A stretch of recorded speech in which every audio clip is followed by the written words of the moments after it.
Drew vient de recevoir son plan d'enseignement individualisé, également appelé PEI. Le PEI est un document écrit qui décrit le programme d'éducation de l'enfance en difficulté d'un élève. Il est conçu pour être adapté aux besoins changeants de l'élève au fur et à mesure qu'il grandit au fil de ses années à l'école. Le plan comprend des stratégies précises pour assurer le succès.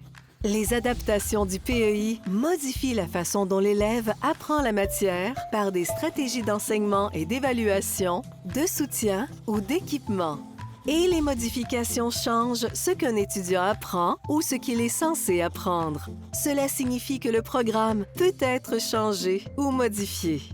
Un plan de transition doit être élaboré pour la plupart des élèves de 14 ans et plus ayant un PEI, comme Drew.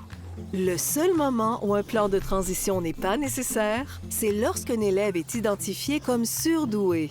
Le plan de transition comprendra des objectifs pour les activités postsecondaires, des actions ou des étapes, des échéanciers et des ressources communautaires.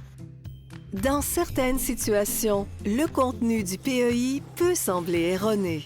Si tel est le cas, il est important de contacter l'enseignant de la classe. Si parler avec l'enseignant de la classe ne résout pas le problème, vous pouvez demander à rencontrer d'autres personnes à l'école, tels que les enseignants de l'éducation de l'enfance en difficulté, l'orientation, le directeur adjoint ou le directeur. Enfin, si vous n'êtes toujours pas satisfait du résultat, vous devriez parler à un avocat des prochaines étapes possibles. Pour Drew, le PEI a l'air bien.